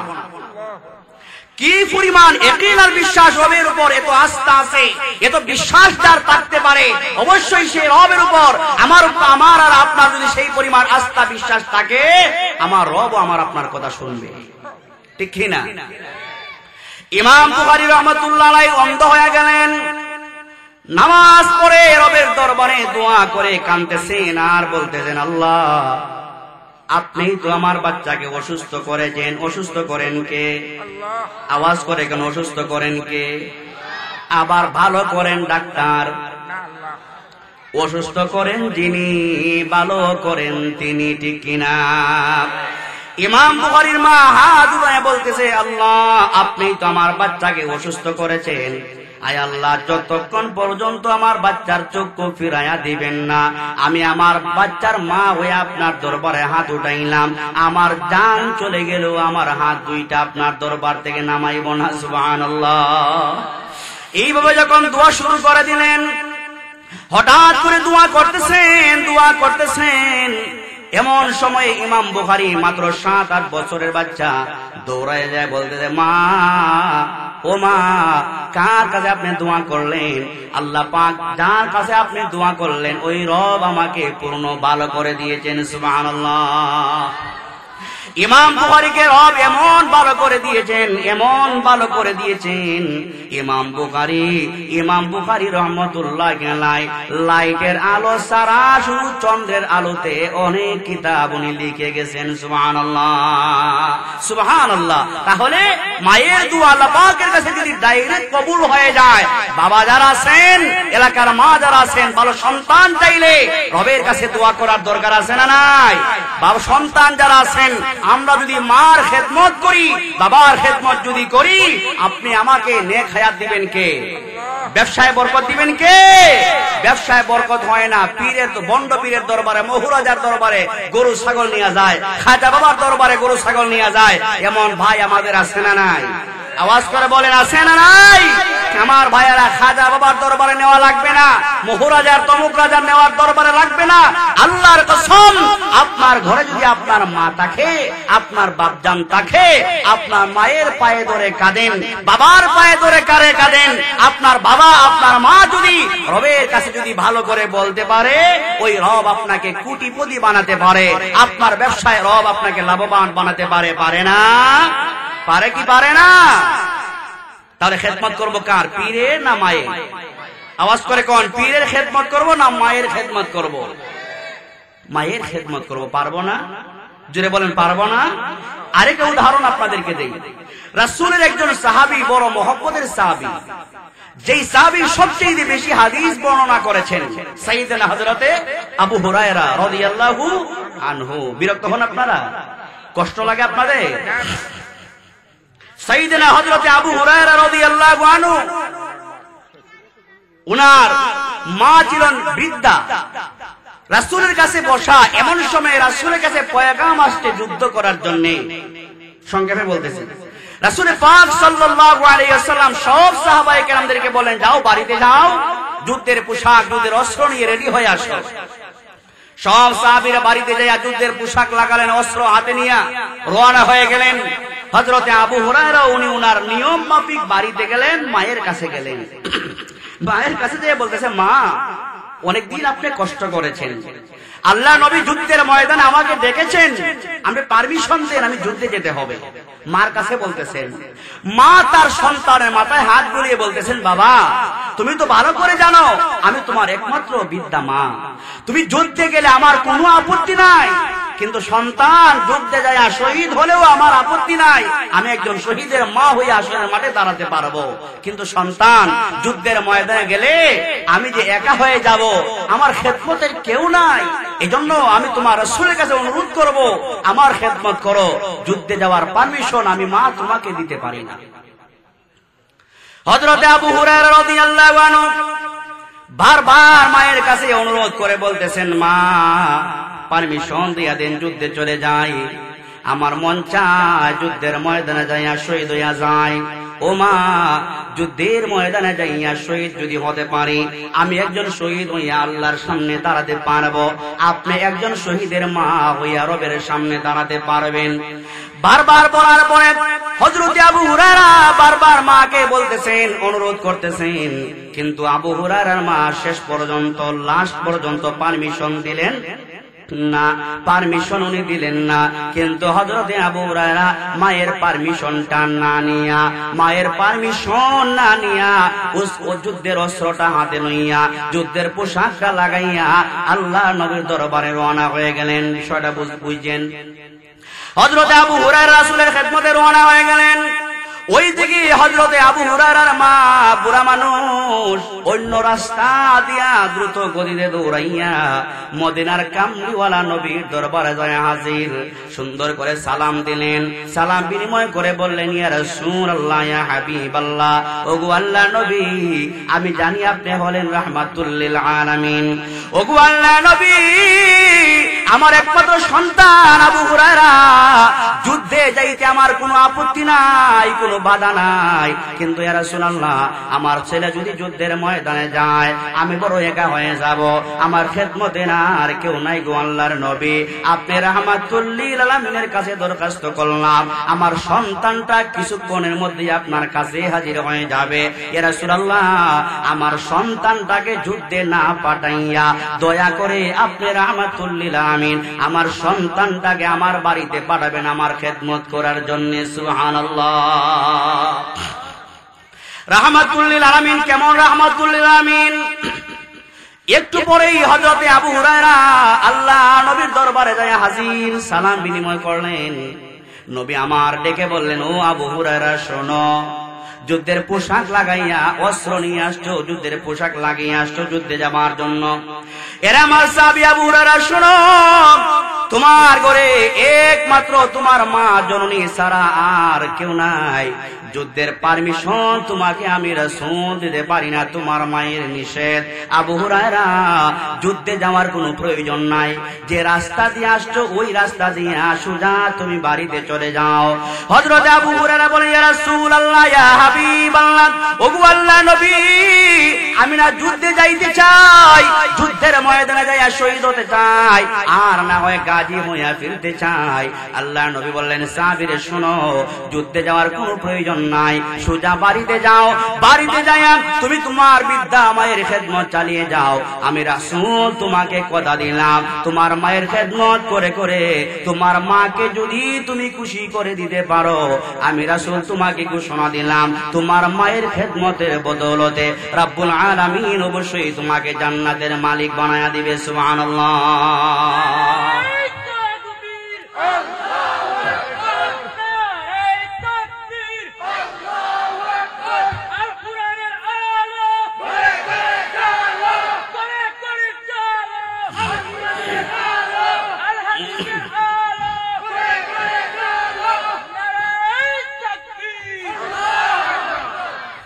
তাহলে আমার ইমানদার ভাইয়েরা, এজন্যই তো আল্লাহ নবী বলেন, আলা কুল্লুকুম রাঈন ওয়া কুল্লুকুম মাসউলুন আন রাইয়াতিহি। দুনিয়াতে আমরা যারা আসছি, আমরা প্রত্যেকেই জিম্মাদার, দায়িত্বশীল। আমরা কি বাবা যারা আছেন আমরা সবাই দায়িত্বশীল, যুবক ভাই যারা আছেন আমরাও দায়িত্বশীল। বাবা যারা আমাদের নিকট আছে, বুড়া হয়ে গেছে, মুরব্বী হয়ে গেছে, প্রতিটা সন্তানের উপর মা এবং বাবাদের পাওনা আছে না নাই? আছে না নাই? জুড়ে বলুন, আছে না নাই? আল্লাহ তাআলা বলেন, ওয়াকাযা রাব্বুকা আল্লা তা'বুদু ইল্লা ইয়্যাহু ওয়া বিল ওয়ালিদাইনি ইহসানা। আল্লাহ তাআলা বলেন, বান্দা আমি রবের চূড়ান্ত সিদ্ধান্ত, আমি রবের গোলামি করবা। ওয়া বিল ওয়ালিদাইনি ইহসানা, বান্দারে তুমি তোমার মা এবং বাবাদের সাথে ভালো ব্যবহার করবা। এ আমার বান্দা শোনো, তোমার জীবিত অবস্থায় তোমার মা যদি বুড়া হয়ে যায়, বাবা যদি বুড়া হয়ে যায়, সাবধান, ওই বুড়া মাকে, বুড়া বাবাকে দমক দিয়ে কথা বলার কোনো পারমিশন নাই, চোখ রাঙায়া কথা বলার কোনো পারমিশন নাই। এমনকি বিরক্ত হইয়া মা এবং বাবার সামনে উফ শব্দটা পর্যন্ত বলতে নিষেধ করে দিয়েছেন কে? বিরক্ত হইয়া বাবা এবং মার সামনে মাথা ডাকে দিয়ে কথা বলা তো দূরের কথা, চোখ রাঙায়া কথা বলা তো দূরের কথা, মা এবং বাবাদের সামনে বিরক্ত হইয়া উফ শব্দটা পর্যন্ত বলা যাবে না, আদেশ দিয়েছেন কে? দুঃখজনক হলো সত্য, আর সমাজের রন্ধ্রে রন্ধ্রে অনেক হাজার হাজার সন্তানরা এমন আছে, বাবাকে মাকে গাড় ধাক্কা দিয়ে ঘর থেকে বের করে দেয়। আছে না নাই? চিল্লায়া বলেন, আছে না নাই? আমি অনেক নজির দেখাতে পারবো। 3টা সন্তান থাকলে, 4টা সন্তান থাকলে মাকে বাবাকে লজিং এর ব্যবস্থা করে। লজিং বুঝেননি? মনে বুঝেন নাই? 4টা সন্তান আছে না, সব ভাই আলাদা আলাদা। তো বলে কি 3টা ভাই যদি থাকে, 3 ভাইয়ে ফয়সালা করে, এই যে বাবা মার সাথে ফয়সালা করে, মা এবং বাবাদের সাথে, আমার ঘরে 10 দিন খাইবা, তার ঘরে 10 দিন খাইবা, তার ঘরে 10 দিন খাইবা। আরে ওই যুবকের 10 দিন যখন শেষ হইয়া যায়, তার ঘরের যে হেডমাস্টার নিয়ে আছে শেখ হাসিনা, ওই শেখ হাসিনা তার কানে কানে কুমন্ত্রণ দিয়ে বলে যে আমার ঘরে 10 দিন তো শেষ। আমার ঘরে 10 দিন কি? জুড়ে বলেন, আমার ঘরে 10 দিন শেষ। আগামী কাল থেকে আপনার ওই ভাইয়ের ঘরে 10 দিন আপনার মা এবং বাবাকে বলে দেন আগামীকাল সকাল থেকে যেন ওই ভাইয়ের ঘরে খানা খায়। এবার বলুন, যেই বাবা মাতার গাম পায়ে ফেলে সন্তানকে এত বড় করলো, হাজার কোটি টাকার মালিক বানালো, আর সেই বাবা বুড়া হওয়ার কারণে, মা বৃদ্ধা হওয়ার কারণে কাজকর্ম করতে পারে না, ব্যবসা করতে পারে না, চাকরি বাকরি করতে পারে না, রুজি ইনকাম কিছুই করতে পারে না, বিধায় মা এবং বাবারা সন্তানের উপর লজিং থাকতে হয়। মা এবং বাবারা কষ্ট পাওয়ার কথা কি কথা না? জোরে বলেন, কথা কি কথা না? তবে হ্যাঁ, 3 জন সন্তান থাকলে 3 জনই যদি খাওয়াইতে চায়, এই কথা বলার পারমিশন নাই যে 10 দিন আমার শেষ মা, আগামীকাল ওই ঘরে খাওয়াইবা। যদি নিজের স্বইচ্ছায় যদি ওনারা নিতে চান তাহলে বাধা নাই। এই কথা বলে মা এবং বাবাদের মনে কষ্ট আমরা দিব। আবার অনেক সন্তান আছে, মা এবং বাবারা যখন সন্তানের উপর সন্তানের কাছে টাকা চায়, টাকা চায় না অনেক সময়, কথা বলেন না, টাকা চায় না, টাকা চায়। টাকা চাইলে কি বলে? বলে না আমার টাকা নাই, বলে না? বলে কি বলে না? আরে আপনার ব্যাংকে আপনার পকেটে টাকা নাই মানে কি? আপনার ওল বডিটাই তো আপনার মা এবং বাবার জন্য রক্ষা করা দরকার, ঠিক কিনা? কারণ আপনার মা ইচ্ছা করলে মায়ের পেট থেকে আপনাকে জন্ম নেওয়ার আগেই আপনাকে আপনার মা টুকরা টুকরা করে গোশত রক্ত সবকিছু ফিনিশ করে আপনাকে বের করতে পারতেন না? জোরে বলেন, পারতেন কি পারতেন না? 9 মাস 10 দিন একটা জীবিত সন্তানকে পেটে নিয়ে চলাফেরা করা দুনিয়ার কোন পুরুষ বলতে পারবে না, একমাত্র মা জননী বলতে পারবে। যেই মা 9 মাস 10 দিন সন্তানকে পেটে বহন করে খানাতে বসতে ভালো লাগে না, ঘুমাতে গেলে ঘুমাতে ভালো লাগে না, আরামে ঘুমাতে পারে না, আরামে খাইতে পারে না, 9 মাসই শেষ না, ভূমিষ্ঠ করার পরে কম পক্ষে 2 বছর দুধ পান করাতে হয়। আর শরীরের অবস্থা তো কন্ডিশন একদম নার্ভাস হয়ে যায়, যুবতী মাইয়াটা একদম বুড়া হয়ে যায়, ঠিক না? মানে তার চেহারার কিছু সবকিছু পরিবর্তন হয়ে যায়। একটা সন্তানের জন্য তার জীবন যৌবন সবকিছু সন্তানের চেহারার দিকে তাকাইয়া যেই মা কুরবান করে দিল, ওই সন্তান যখন বড় হইয়া ওই মাটাকে ধমক দিয়া কথা বলে, ওই বাবাকে ধমক দিয়া কথা বলে, মার কলিজা থেকে দোয়া আসে না বদদোয়া আসে? চিল্লায়া বলেন, দোয়া আসে না বদদোয়া আসে? বদদোয়া, আমরা কি বদদোয়া নিতে চাই? আওয়াজ করে বলেন, আমরা কি বদদোয়া নিতে চাই? বদদোয়া নিতে চাই না। আমরা আমাদের মা এবং বাবাদের খেদমত করে জান্নাত অর্জন করতে চাই না? আপনারা যারা হজে যান, হজে গেলে পরে আল্লাহ পাক হজের দ্বারা জীবনের সব গুনাহ মাফ করে দেন না? মান হাজ্জা লিল্লাহি ফালাম ইয়ারফুস ওয়ালাম ইয়াফসুক রাজাআ কা ইয়াউমিন ওয়ালাদাতহু উম্মুহু। বুখারীর হাদিস। আল্লাহর নবী বলেন, যে ব্যক্তি হজ করলো সে যেন মায়ের পেট থেকে নবজাতক শিশুর মতো বের হলো। সুবহানাল্লাহ কইলেন না? আল্লাহর হাবিব বলেন, উম্মত শোনো, হজের দ্বারা আল্লাহ পাক বান্দার গুনাহগুলো সব মাফ করে দেন, কিন্তু আল্লাহর নবী বলেন ওই হজ আপনার কবুল হতে পারে, নাও হতে পারে, 100% 50-50। আপনি যেই টাকা দিয়ে হজ করলেন ওই টাকা যদি হালাল হয় হজ কবুল হতে পারে, নিয়ত যদি আপনার ভালো হয় হজ কবুল হতে পারে।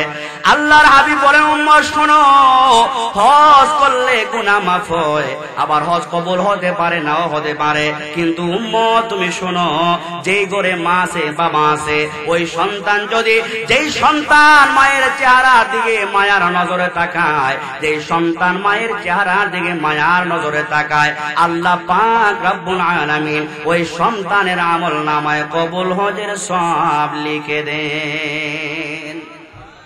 কবুল হজের সওয়াব লিখে দেন, কোনো সমস্যা নেই। আচ্ছা, তাহলে আমার ভাইয়েরা, মায়ের চেহারার দিকে তাকালে আমল নামায় কবুল হজের সওয়াব লিখে দেন কে? অসুবিধা হইতেছে আপনাদের? চিল্লায়া বলেন, কবুল হজের সওয়াব লিখে দিবেন কে? আমাদের টাকা পয়সার অভাব আছে না? অনেক মানুষের টাকা পয়সার অভাব আছে, হজ করতে পারি নাই, কিন্তু ঘরে যদি আপনার মা থাকে, এটা মোল্লার কথা না, আল্লাহর নবীর কথা।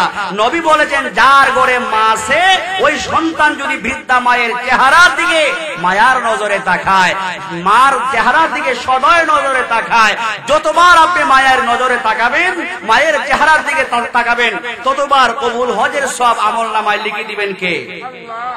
পারবো কি পারবো না?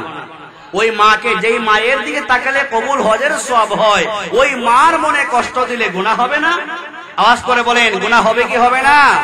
গুনাহ হবে। এই জন্য আমার ভাইয়েরা শুন, আল্লাহ পাক আমার তেলাওয়াতকৃত আয়াতের মধ্যে সন্তানদের উপর যে নৈতিক দায়িত্ব দিয়েছেন, সন্তান যখন বড় হবে, মা এবং বাবারা যখন বড় হবে, বাবা এবং মা বড় বয়সে কাজকর্ম করতে পারে না, চলাফেরা করতে পারে না, সন্তানকে ওই সময় বুঝতে হবে, আমি বড় হওয়ার আগে শিশু বয়সে আমি আমার বাবার কোলে, আমি আমার মায়ের কোলে প্রস্রাব পায়খানা কতবার করলাম, হিসাব করে রাখছেন?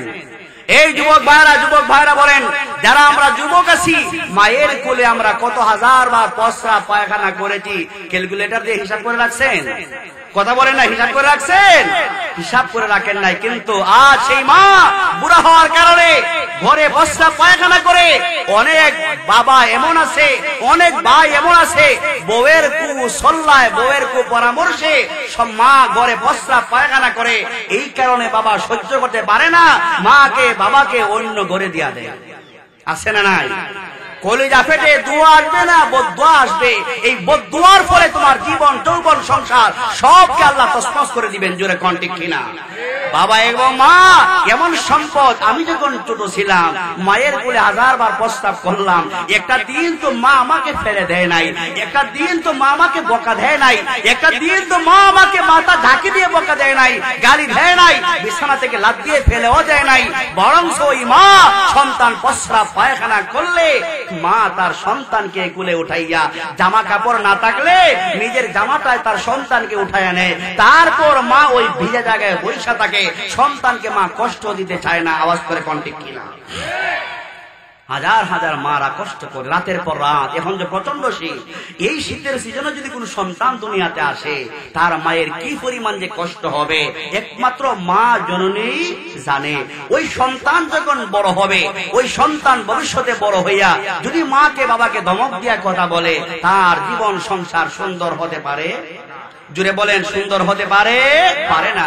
রাসূল আরবি সাল্লাল্লাহু আলাইহি ওয়াসাল্লাম হযরত হালিমাতুস সাদিয়া রাদিয়াল্লাহু আনহার মাত্র দুধ পান করলেন। কি করলেন? আপনারা ক্লান্ত হয়ে গেছেন না? আজকের বিশেষ মেহমান বন্ধুবর মাওলানা রফিক বিন বদরুল হুদা সাহেব, উনি মনে হয় চলে আসছেন ঢাকা থেকে। ও 5 মিনিট, মাশাআল্লাহ। 5 মিনিট কি অপেক্ষা করা যাবে না? জোরে বলুন, 5 মিনিট আমরা অপেক্ষা করতে পারবো না? আপনারা তো জলসোহার মানুষ, নগরের মানুষ বা আমাদের বিরাটের মানুষ অনেকেই আসছেন। আমরা তো আপনারা যারা আসছেন আমি ভালো করে জানি, জলসোহার মানুষ অনেকেই সব দিক দিয়া হবিগঞ্জের মাঝে একটা পারফেক্ট একটা এলাকা, ধর্মের দিক দিয়ে আপনারা অনেক উন্নত। আমরা যারা আসছি কোরআনের মাহফিলে আসছি, ধৈর্যের সাথে বসার দরকার আছে না? ধৈর্যের পরিচয় দেওয়ার দরকার আছে না নাই? এখানে অনেক উলামায়ে কেরাম আপনাদের সামনে বসে আছেন, মাদ্রাসার উলামায়ে কেরাম, আপনাদের এলাকার অনেক বিজ্ঞ উলামায়ে কেরাম, আমাদের চাইতে হাজার গুণে যোগ্যতা সম্পন্ন এই সারিতে যারা আছেন উলামায়ে কেরাম, উলামায়ে কেরামদের চেহারার দিকে তাকান, দেখবেন আপনার ভালো লাগবে। সগীরা গুনাহ মাফ হবে। ঈমানের নূর বাড়িয়ে দিবেন কে? জোরে বলেন, ঈমানের নূর বাড়িয়ে দিবেন কে? ঈমানের নূর আল্লাহ বাড়িয়ে দিবেন। তো সর্বশেষ আমি যে কথা বলতে চাই, আমার আপনার মা এবং বাবা যারা আছে, এখনো যাদের মা বাবা জীবিত আছে, আজকের মাহফিল থেকে আমাদের প্রতিজ্ঞা করতে হবে, পণ করতে হবে, আজ থেকে আমাকে ফাইনাল সিদ্ধান্ত নিতে হবে। আমার জীবন চলে যেতে পারে, মাকে কোনোদিন ধমক দিব? জুড়ে বলেন, মাকে কোনোদিন ধমক দিব? বাবাকে ধমক দিব না। পারবো ইনশাআল্লাহ? বাবা মাকে আমরা ধমক দিব না। বাজার থেকে সুন্দর সুন্দর জামা এনে মাকে উপহার দিবেন, বাবাকে উপহার দিবেন। সামনে রমজান মাস আসছে, ঈদ আসবে, ঈদের সিজনে সন্তানদেরকে যেমন জামা কাপড় দিবেন, মাকে বাবাকে সন্তানদের চাইতে দামি জামা কাপড় দিবেন। আপনার মায়ের কলিজা ঠান্ডা হয়ে যাবে, বাবার কলিজা ঠান্ডা হয়ে যাবে। আপনার জন্য মন দিল করে দোয়া করবে, আল্লাহর আরশ পর্যন্ত খুশি হয়ে যাবে। বিনিময়ে রব্বে কাবা আপনাকে অনন্ত কালের জন্য জান্নাতের মেহমান বানিয়ে দিবেন। আল্লাহ নবী বলেন, আলা কুল্লুকুম রাঈন ওয়া কুল্লুকুম মাসউলুন আন রাইয়াতিহি। বান্দা বান্দি শোনো, আল্লাহর নবী বলেন, উম্মত শোনো, আমরা প্রত্যেকই হলাম দায়িত্বশীল, জিম্মাদার। বাবা যারা আছেন, সন্তানরা হলো আমার আপনার কাছে পাওনা, ওনারা হলেন আমাদের কাছে বড় নিয়ামত। আমরা যথাযথভাবে সন্তানদের হক অবশ্যই আদায় করতে হবে। আমরা যদি আমাদের সন্তানদের হক যথাযথভাবে আদায় করি, আমাদের সন্তানরা বড় হইয়া আমাদেরকে সম্মান করবে, আমাদেরকে ইজ্জত দিবে না? আরেকটা কথা বলি, যুবক ভাইরা আমার দিকে তাকায় শুনে, যুবক ভাই যারা আসছেন, শুধু মা বাবা না, মা এবং বাবাদেরকে সম্মান তো করবই। এলাকার মুরব্বী যারা আছে, মুরব্বীদেরকেও সম্মান করার দরকার আছে না নাই? জোরে বলুন, এলাকার মুরব্বীদেরকে সম্মান করার দরকার আছে না নাই? এলাকার যুবক ভাই যারা, এলাকার মুরব্বীদেরকে সম্মান করবেন। আপনারা যখন মুরব্বী হবেন, আপনাদের সম্মান বৃদ্ধি করে দিবেন কে? আওয়াজ করে বলেন, আপনাদের সম্মান বৃদ্ধি করে দিবেন কে? মুরব্বীদেরকে সম্মান দিবেন। বাজার থেকে আসছেন, একজন মুরব্বী বাবা আপনার সামনে পায়ে হেঁটে যাচ্ছে, ব্যাগ হাতে আছে, নিতে পারতেছে না, আপনি কষ্ট হলো মুরব্বী বাবার ব্যাগটা আপনি সামনে আগায়া দিবেন, দেখবেন আপনার সম্মান আল্লাহ বাড়িয়ে দিবেন। সামনে পাইলে সালাম দিবেন, মাকে বাবাকে সালাম দিবেন, নিজের সন্তানকে সালাম বিনিময় করবেন, আল্লাহ পাক উপরন্ত নিয়ামত দিবেন, পুরা ঘরকে আল্লাহ রহমত দিয়া ভরে দিবেন। ভাই আসুন আমার ভাইয়েরা, এই 2 দিন ব্যাপী তাফসীর মাহফিলকে কেন্দ্র করে আমাদের সংসারটা যেন কোরআনের সংসার হয়। কোরআন দিয়ে আমাদের সংসার সাজাতে চাই কি চাই না? কোরআন সুন্নাহ দিয়ে আমাদের সংসার সাজাতে চাই কি চাই না? কোরআন দিয়ে আমাদের সংসার সাজাতে চাই। যদি আমরা আল্লাহর কোরআন দিয়া রাসূলের সুন্নাত দিয়ে আমাদের সংসার সাজাতে পারি, আমাদের পরিবার সাজাতে পারি, আমাদের সমাজ যদি আমরা সাজাতে পারি, আশা করা যায় আমার সমাজ সুন্দর হবে, আমার দেশ সুন্দর হবে, আমার রাষ্ট্র সুন্দর হবে। আল্লাহ পাক আমাদের সকলকে যেন আমাদের সমাজ আর আমাদের রাষ্ট্রকে, আমাদের পুরা ফ্যামিলিকে আল্লাহ পাক যেন কোরআনের রঙে রঙিন করার মতো তৌফিক আল্লাহ দান করেন। বলেন আমিন। আর জোরে বলেন আমিন। আমার ভাইরা, যে বিষয়ের উপর আমাকে আলোচ্য বিষয় দেওয়া হয়েছিল, মা এবং বাবাদের উপর সন্তানদের যে দায়িত্ব, আরো অনেক দায়িত্ব আছে। যেই কয়টা দায়িত্বের কথা বললাম বাবাদের কাছে, এই দায়িত্বগুলা যথাযথভাবে মারা বাবারা আদায় করার নিয়ত আমাদের আছে না নাই? জোরে বলেন, আদায় করার নিয়ত আমাদের আছে না নাই? আদায় করার নিয়ত আছে। এর মধ্যে শ্রেষ্ঠ যেই কাজটা আমরা করব, সন্তান ভালো বানাবার জন্য আল্লাহ পাকের কাছে দোয়া করব। কি করব? বাবা যারা আছে না, উত্তর দেন। সন্তান ভালো বানাতে চাইলে আল্লাহ পাকের কাছে কি করব? সন্তান কথা শুনে না, তাবিজের জন্য দৌড়ায় না। হুজুর আমাকে একটা 1 কেজিওয়ালা তাবিজ দেন, সন্তানের গলায় ঝোলাইয়া দেই, যাতে করে সন্তানরা মানুষ হয়ে যায়। আরে বাবা, তাবিজ আনেন, আমি বাধা দেই না। 2 কেজিওয়ালা তাবিজ এনে আপনার সন্তানের গলায় ঝোলাই দেন, বাধা দেই না। এর আগে আপনি বাবা হইয়া আপনি জানামাজ বিছিয়ে তাহাজ্জুদের নামাজ পড়ে আল্লাহ পাকের কাছে আপনি বলেন, আল্লাহ তো দোয়া শিখাইছেন, দোয়া শিখান নাই? আল্লাহ পাক দোয়া শিখাইছেন, রব্বানা হাব লানা মিন আজওয়াজিনা ওয়া যুররিয়াতিনা কুররাতা আয়ুন ওয়াজআলনা লিল মুত্তাকিনা ইমামা। এই দোয়াটা অনেক কপাল পড়া মুসলমান জানে না, আছে না নাই? আল্লাহ দোয়া শিখাইছেন, বাবাদেরকে আল্লাহ দোয়া শিখাইছেন, রব্বানা হাব লানা মিন আজওয়াজিনা ওয়া যুররিয়াতিনা কুররাতা আয়ুনিন ওয়াজআলনা লিল মুত্তাকিনা ইমামা। বাবা যারা বারবার করবেন আল্লাহ পাকের কাছে সন্তানের জন্য দোয়া করবেন। ও মুরব্বী বাবারা, সন্তান কথা শুনে না, সন্তান নামাজ পড়ে না, সন্তান রোজা রাখে না, সন্তান মা বাবাদের কথা শুনে না, সন্তান বাবা মাদের অবাধ্য হয়ে গেছে। এই জন্য তাবিজ আপনার সন্তানের গলায় ঝুলাইয়া দেন, সাথে সাথে ওই সন্তানকে ভালো মানুষ বানাবার জন্য বাবা মায়ের আল্লাহ পাকের কাছে দোয়া করার দরকার আছে না নাই? আল্লাহ পাকের কাছে দোয়া করবেন, বারবার দোয়া করবেন, আল্লাহকে বলবেন, আল্লাহ আরবি ভাষায় দোয়া যদিও আমরা না পারি, বাংলা ভাষায় কথা বলতে পারি, বাংলা ভাষাতেও যদি আল্লাহ পাকের সাথে কথা বলে আল্লাহ বুঝবেন কি বুঝবেন না? আল্লাহ বুঝে কি বুঝে না?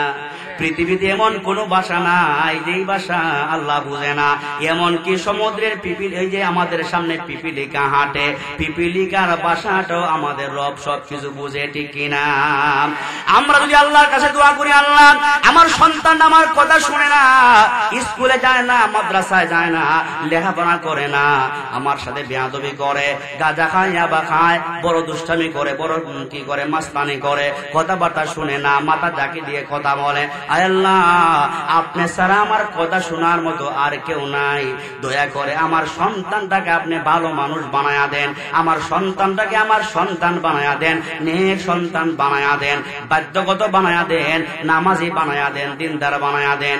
ও যুবক ভাইরা, মুরব্বী বাবারা, হাজারো বাবা এমন আছে সন্তানের জন্য দোয়া করে না, সন্তানকে ব্যবসায় পাঠাবার জন্য ঠিকই সন্তানকে ঘুম থেকে জাগ্রত করে, আবার ওই সন্তান নামাজে যাওয়ার জন্য বাবা মা সন্তানকে ঘুম থেকে জাগ্রত করে না, এমন আছে না নাই?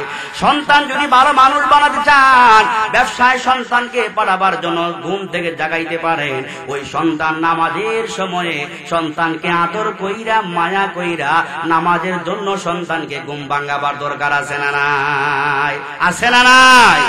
তো আমার ভাইরা, যেই কথা বলতেছিলাম, আল্লাহ নবী মার খেদমত করে দেখিয়ে দিয়েছেন। আল্লাহ নবী হযরতে হালিমাতুস সাদিয়ার দুধ পান করেছেন, কিন্তু দুধ পান করলেই হযরতে হালিমাতুস সাদিয়ার মাত্র দুধ পান করেছেন, কিন্তু আল্লাহ নবী দেখিয়ে দিয়েছেন তামাম দুনিয়ার মানুষদেরকে হযরতে হালিমাতুস সাদিয়া আল্লাহ নবীর খেদমতে হাজির হয়েছেন। সাহাবায়ে কেরাম দেখলেন আল্লাহ নবী নিজের গায়ের রুমালটা বা চাদরটা হযরতে হালিমাতুস সাদিয়াকে বিছিয়ে দেওয়ার জন্য পাগল পারা হয়ে গেলেন। বিছিয়ে দিলেন মাটিতে আর বললেন, মা এই আমার চাদরটার মধ্যে আপনি বসে পড়ুন। সাহাবায়ে কেরাম জিজ্ঞেস করলেন, ইয়া রাসূলুল্লাহ, ইয়া হাবিবাল্লাহ, ওই মহিলাকে আপনি এত সম্মান দিলেন, এত ইজ্জত দিলেন, আপনার চাদর মুবারক আপনি বিছিয়ে দিলেন গো আল্লাহর নবী, ও আল্লাহর হাবিব, এত সম্মান মহিলাকে আপনি কেন দিলেন? আল্লাহর নবী বললেন, সাহাবীরা শোনো, ও সাহাবীরা শোনো, আমি যেই হালিমাতুস সাদিয়ার দুধ পান করলাম, উনি হলেন আমার সেই হালিমাতুস সাদিয়া, দুধ মাতা হালিমাতুস সাদিয়া। আমি যেই মহিলার দুধ পান করেছি, আমি রাহমাতুল লিল আলামিন সেই মাকে সম্মান দিয়েছি। জুড়ে কান সুবহানাল্লাহ। তাহলে আমার কলিজা টুকরা যুবক ভাইরা, আজকের শেষ কথা যুবক ভাইদেরকে বলে যায়, যার ঘরে বাবা আছে, যার ঘরে মা আছে, খেদমত করার দরকার আছে না নাই? আওয়াজ করে কোন খেদমত করার দরকার আছে না নাই? খেদমত করলে, বাবার খেদমত করলে, মায়ের খেদমত করলে দুনিয়া আখিরাতে আমাকে শান্তিতে রাখবেন কে? মা এবং বাবার খেদমত করলে দুনিয়া আখিরাতে আমাকে যিনি শান্তিতে রাখবেন তিনি কে? সর্বশেষ কথা, যাদের মা নাই বাবা নাই, যাদের মা নাই বাবা নাই, আপনার মা এবং বাবার কবর জিয়ারতের দরকার আছে না নাই? জুড়ে বলুন, দরকার আছে না নাই? যদি কমপক্ষে প্রতিদিন আমরা না পারি, কমপক্ষে জুমার দিন হলেও বাবা মায়ের কবর জিয়ারত করবেন। কারণ বাবা মা আমাকে আপনাকে সম্পদ দিয়ে গেছে, দুনিয়ার বাড়ি গাড়ির সব কিছুর মালিক আমাকে বানাইয়া দিয়া ওই মা এবং বাবা ইতিমের মতো মাটির নিচে শুয়ে আছে, কবর জগতে চলে গেছেন। আমি সেই মায়ের জন্য যদি দোয়া করি, কবরের পাশে দাঁড়াইয়া একবার সূরা ফাতিহা পড়লেন, 3 বার সূরা ইখলাস আপনি তেলাওয়াত করলেন, আর যদি সময় থাকে সূরা ইয়াসিন তেলাওয়াত করলেন, আরো কিছু যদি পারেন তেলাওয়াত করলেন, তারপরে ওই মায়ের জন্য যদি দোয়া করেন, রব্বির হামহুমা কামা রব্বায়ানি সগীরা, রব্বির হামহুমা কামা রব্বায়ানি সগীরা। আল্লাহ পাকের কাছে সেই মায়ের বাবার জন্য যখন দোয়া করবেন, সন্তানের দোয়া, মা বাবার দোয়া যেমন আল্লাহর আরশে মঞ্জুর হয়, বাবা এবং মাদের বেলায় সন্তানের দোয়াও আল্লাহর আরশে মঞ্জুর হয়। সুবহানাল্লাহ। বাসায় গিয়ে কইেন নে, সন্তানের বেলায় মা বাবার দোয়া যেমন আল্লাহ পাকের কাছে কবুল হয়, মা এবং বাবাদের বেলায়ও সন্তানের দোয়া কবুল করেন কে? আল্লাহ পাক কবুল করেন। এই জন্য আমার ভাইয়েরা, আর বিরক্ত আমি করব না, আমি নিজেও ক্লান্ত হয়ে গেছি, আর বিরক্ত করতে চাই না। আপনাদের কাঙ্ক্ষিত মেহমান আবু বকর মাদ্রাসা, কয় মিনিট লাগবে? আচ্ছা ঠিক আছে, আবু বকর মাদ্রাসা হয়েছে, ঠিক আছে, মাদ্রাসা যে নতুন একটা মাদ্রাসা হয়েছে না, বিশাল বড় মাদ্রাসা, এই মাদ্রাসাতে ভাই চলে আসছেন, 2-3 মিনিটের মধ্যে চলে আসবেন ইনশাআল্লাহ। আপনারা কে উঠবেন না, দরজের সাথে বসবেন। আজকের কাঙ্ক্ষিত মেহমানদের মধ্যে অন্যতম মেহমান সুদূর ঢাকা থেকে আসছেন হযরতুল, আমি অনুরোধ করব আপনার সন্তানকে একজন হাফেজ বানান। কি বানান? চিল্লায় বলেন, কি বানান? আপনার সন্তানকে একজন হাফেজ বানান, আপনার সন্তানকে হক্কানি একজন আলেম বানান, দুনিয়া আখিরাতে কাজে লাগবে। দুনিয়া, এই যে 10-12 বছরের হাফেজ, হাফেজ তাকরিম, হাফেজ জাকারিয়া, আরো যারা আছে সারা বিশ্বে প্রতিযোগিতায় নাম্বার 1, বাংলাদেশকে তারা উপরে উঠাইছে, বাংলাদেশের সম্মানকে তারা উঁচু স্থানে নিয়ে গেছে। কথা কোন ঠিক কিনা? কিন্তু যারা আমাদের বাংলাদেশের সম্মানকে সর্বোচ্চ স্থানে নিয়ে গেছে, আমরা তাদেরকে লাল গালিচা শুভেচ্ছা দিতে পারি না। 2-4-5টা দেশে ক্রিকেট খেলে বিজয়ী হইলেই প্রধানমন্ত্রী সুদ্ধা লাল গালিচা শুভেচ্ছা দেওয়ার জন্য এয়ারপোর্টে যায়, যায় কি যায় না? আরে নিজের একটা সন্তানকে হাফেজ বানাতে পারলে গর্ব করার দরকার আছে না নাই? আপনি এই কথা আল্লাহকে বলতে পারবেন, আল্লাহ আমি সওয়াবের নিয়তে একটা সন্তানকে হাফেজ বানায় আসলাম। আল্লাহর নবী বলেন, একজন হাফেজে কোরআন যদি আপনি বানাতে পারেন, কমপক্ষে 10 জনকে সুপারিশ করে একজন হাফেজে কোরআন জান্নাতি বানাতে পারবে। সুবহানাল্লাহ। যা কইবেন সব বাড়িতে যাই কইবেন। আর যদি একজন আলেম বানাতে পারেন, হক্কানি একজন আলেম যদি বানাতে পারেন, হক্কানি আলেম বানাবার কারখানা আপনাদের জলসুবাতে আছে না নাই? আর যদি এখন মাদ্রাসা জলসুবাতে আছে না নাই? এই মাদ্রাসাগুলো হলো দ্বীনের মারকাজ। এখান থেকে যা তৈরি হয় দেশ বিরোধী কোনো শক্তিতে হয় না। এই মাদ্রাসাগুলোতে যারা তৈরি হয় তারা হলো দেশের পক্ষের শক্তি, ইসলামের পক্ষের শক্তি, কোরআনের পক্ষের শক্তি। জুড়ে কোন ঠিক কিনা? তাহলে সময় থাকলে আমরা আমাদের সন্তানদেরকে হাফেজ বানাবো, আলেম বানাবো, সুনাগরিক বানাবো, পারবো না ইনশাআল্লাহ? আপনারা যারা আসছেন আপনাদের সকলকে ধন্যবাদ জানাই। আপনারা ভালো থাকুন, সুস্থ থাকুন। আল্লাহ পাক আপনাদেরকে সুস্থতার সাথে নেক হায়াত দান করুন। অযথা মারামারি, কাটাকাটি, ঝগড়া ফাসাদ থেকে আমরা নিজেরা বেঁচে থাকবো, দেশের মানুষদেরকে আমরা বাঁচাইয়া রাখবো ইনশাআল্লাহ। খুন খারাপি থেকে এগুলা ভালো জিনিস না।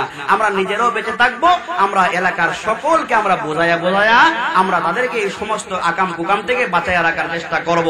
রব্বুল আলামিন আমাদের সকলকে ইসলামের জন্য কবুল করুন, দ্বীনের জন্য কবুল করুন। 2 দিন ব্যাপী তাফসীর করার মাহফিলকে আল্লাহ তাআলা কবুল করুন।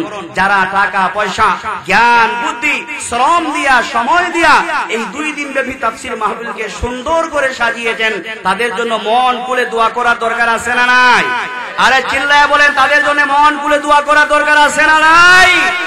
যেই যুবক ভাইয়ের আল ফাতা ইসলামী যুব সংঘকে সুন্দর করে সাজিয়েছেন, দিল খুলে দোয়া করে রবের দরবারে আল্লাহ পাকের কাছে দোয়া করে বলেন, আল্লাহ আল ফাতা যুব সংঘের প্রতিটা ভাইকে ইসলামের সৈনিক বানিয়ে দেন, বলেন আমিন। এলাকার সকল যুবক ভাইদেরকে রব্বুল আলামিন ইসলামের জন্য কবুল করুন, চিল্লায় বলেন আমিন।